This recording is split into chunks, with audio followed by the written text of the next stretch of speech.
Jadi kalau misalnya kepolisian sekarang menjadi pihak yang dipertanyakan apakah penembakan tersebut merupakan sebuah pembelaan atau unlawful killing atau extrajudicial killing, maka tentu pihak aparat keamanan kepolisian tidak bisa menjadi wasit atau hakim bagi dirinya sendiri.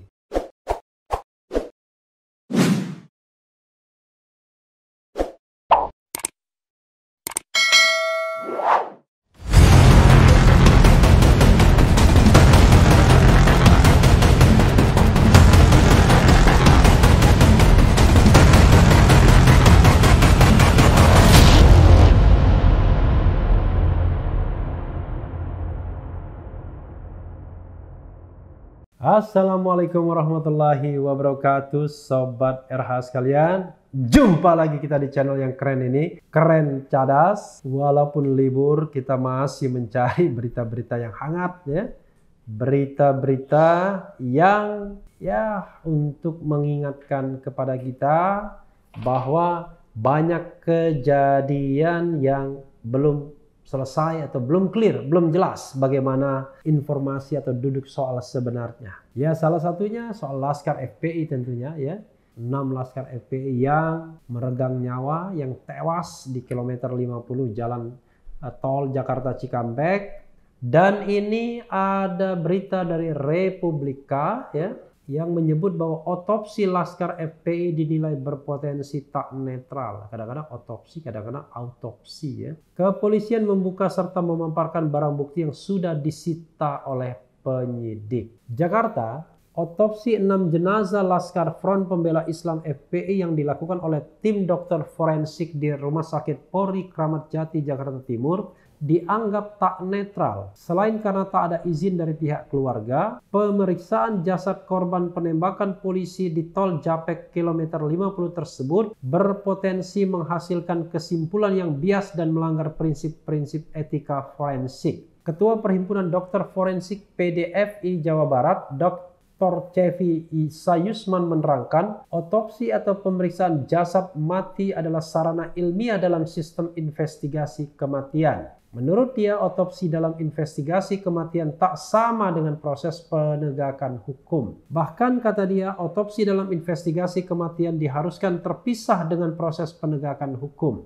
Meskipun dalam proses penegakan hukum suatu kematian membutuhkan kesimpulan dari hasil otopsi yang menguak ilmiah penyebab pasti tubuh hilang nyawa. Dalam textbook atau kitab suci forensik itu dikatakan bahwa tujuan adanya sistem investigasi kematian untuk memisahkan investigasi kematian dari penegak hukum. Dalam hal ini polisi, kata Cevi dalam diskusi daring Kupas Tuntas Otopsi Forensik Rabu 23/12. Cevi merupakan dokter forensik dari Fakultas Kedokteran Universitas Padjadjaran. Dalam diskusi tersebut ia menilai otopsi yang dilakukan terhadap 6 jenazah Laskar FPI korban penembakan polisi di tol Japek kilometer 50 berpotensi tak netral. Bukan karena hanya tak adanya izin dari pihak keluarga korban, otopsi tersebut pun dilakukan oleh tim forensik rumah sakit yang berada di bawah institusi Polri sebagai pihak yang terlibat dalam penembakan. Dalam kasus ini kan ada kaitannya dengan institusi kepolisian, konflik kepentingannya tentu ada di kepolisian, kata dia.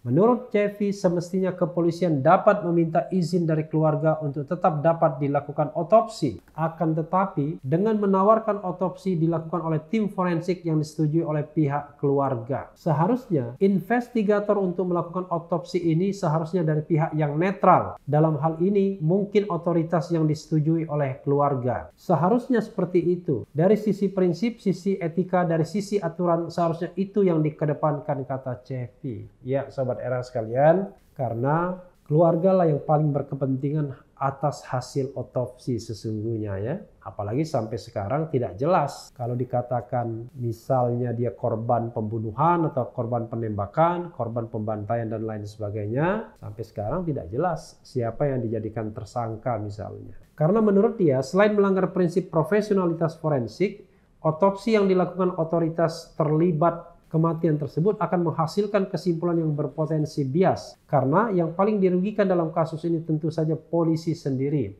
Artinya akan ada kecurigaan dan ada dugaan, ujar dia. Cevi mencontohkan penegakan hukum atas kematian dari malpraktik rumah sakit. Menurutnya, etika dan prinsip forensik memastikan otopsi dilakukan oleh tim di luar otoritas rumah sakit yang diduga melakukan malpraktik tersebut.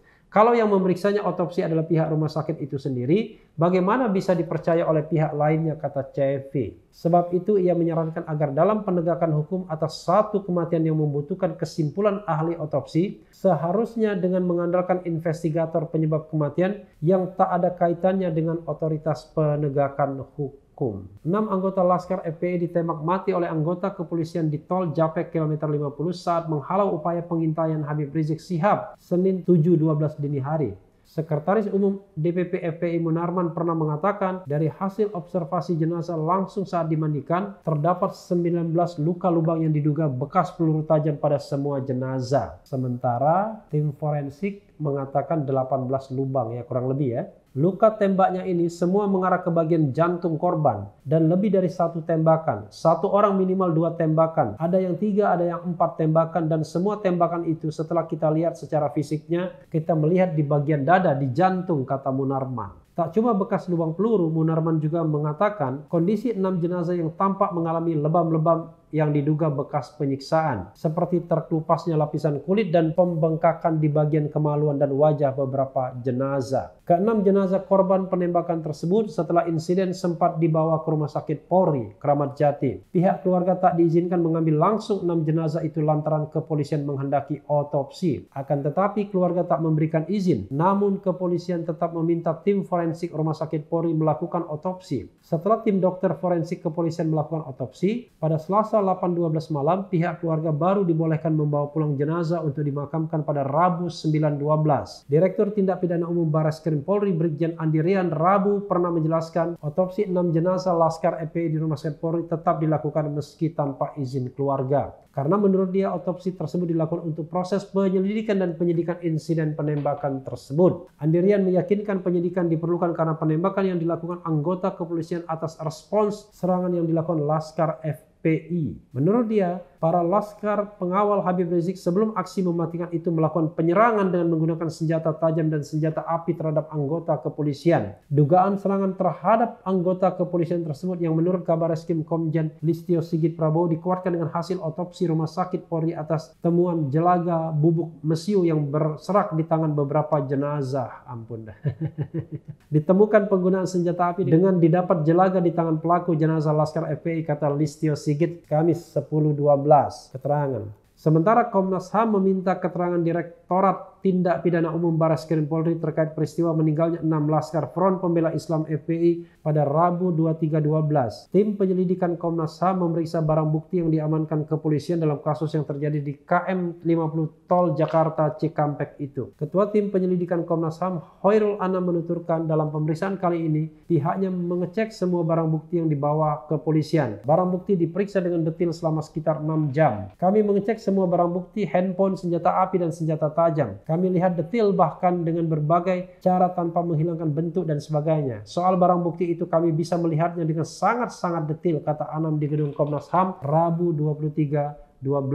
Tim Komnas HAM juga memeriksa senjata yang digunakan baik oleh petugas kepolisian ataupun senjata yang disebut digunakan anggota Laskar FPI. Tak hanya senjata api dan senjata tajam, tim juga mengecek telepon genggam yang menjadi barang bukti saat kejadian. Salah satu yang diperiksa adalah pesan suara di dalam handphone tersebut. Kalau di masyarakat ada voice note yang beredar, kami cek lebih detail, lebih banyak, lebih komprehensif, dan itu dibuka semua oleh teman-teman kepolisian, ujar Anam. Anam mengatakan informasi dari pesan suara tersebut memiliki kontribusi yang sangat besar dan membantu Komnas HAM menyusun teka-teki untuk membuat jelas peristiwa. Kontribusinya sangat besar untuk membuka terangnya peristiwa dan di titik nol sampai titik akhir yang terekam dalam voice note yang itu oleh Komnas HAM diolah dengan berbagai data yang sebelumnya kami peroleh, tutur Anam. Direktur Tindak Pidana Umum Barreskrim Polri Brigjen Andi Rian Jayadi mengaku dalam pemeriksaan oleh Komnas HAM pihaknya membuka serta memaparkan barang bukti yang sudah disita oleh penyidik. Ada senjata api petugas ataupun senjata api laskar. Kemudian barang bukti senjata tajam, kemudian juga beberapa barang bukti petunjuk dari forensik, termasuk dengan voice note yang sebelumnya sudah beredar ke publik juga. Tapi kami lebih detail, tutur Andi. Adapun total barang bukti yang ditunjukkan yakni 4 senjata api pabrikan milik petugas serta 2 senjata api non-pabrikan berbentuk revolver. Untuk senjata tajam itu ada samurai, katana, kemudian ada celurit dan ada tongkat yang ujungnya runcing. Sementara untuk handphone totalnya ada 7 ujarnya. Ihwal penetapan tersangka dalam peristiwa ini, Andi mengatakan saat ini penyidik Polri masih mengumpulkan keterangan dari para saksi. Kami masih terus bergulir karena saksi-saksi kan terus berkembang. Kami tetap melengkapi semua, kami belum mau menyimpulkan dulu, tegas Andi.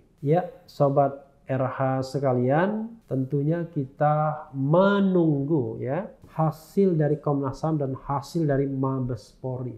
Mudah-mudahan semua pihak berkomitmen untuk mengungkapkan kebenaran, bukan mencari pembenaran, sobat RH sekalian. Dan ketika kita bicara tentang forensik tadi, sebenarnya itu adalah prinsip yang umum berlaku, bahwa kelompok atau orang yang memiliki kepentingan tidak mungkin dia berlaku objektif kalau dia dijadikan atau disuruh menjadi hakim. Jadi kalau saya punya kepentingan terhadap diri saya sendiri, lalu saya menjadi hakim bagi diri saya sendiri, maka sesungguhnya itu tidak bisa. Itu prinsip umum dimanapun di dunia ini. Jadi kalau misalnya kepolisian sekarang menjadi pihak yang dipertanyakan apakah penembakan tersebut merupakan sebuah pembelaan atau unlawful killing atau extrajudicial killing, maka tentu pihak aparat keamanan kepolisian tidak bisa menjadi wasit atau hakim bagi dirinya sendiri. Termasuk misalnya melakukan upaya forensik yang itu jelas terkait dengan kepentingannya sendiri, dan upaya forensik dilakukan di rumah sakit Polri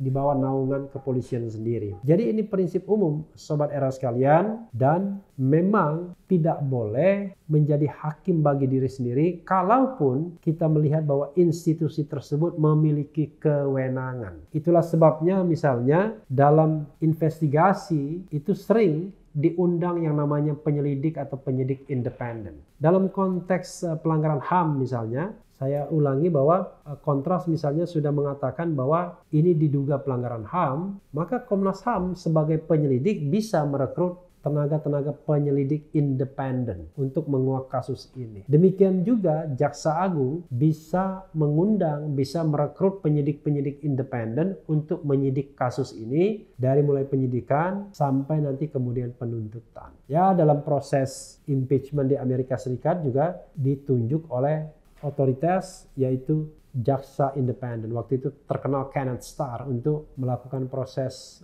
penyelidikan atau penyidikan terhadap kemungkinan impeachment terhadap Presiden Bill Clinton. Jadi sobat era sekalian, sekali lagi kita harus membedakan antara institusi dengan katakanlah perbuatan kelompok atau oknum tertentu.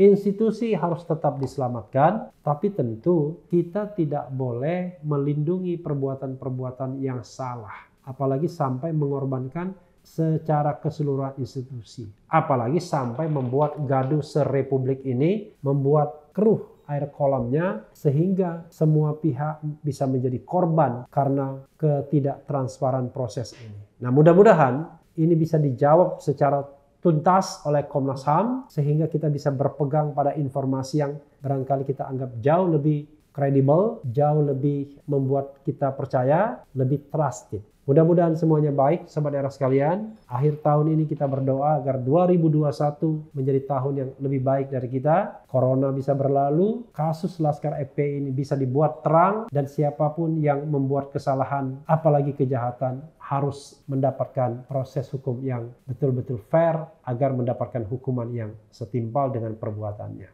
Ya, sobat era sekalian, yang penting tetap di channel ini, karena di channel ini Anda akan dirayu, ditipu, dibaperin, dicecar, diuber pula di jalur khusus. Karena channel ini adalah channel yang mengancam, memeras, dan membenci. Jangan lupa subscribe, like, comment, and share. Ciao.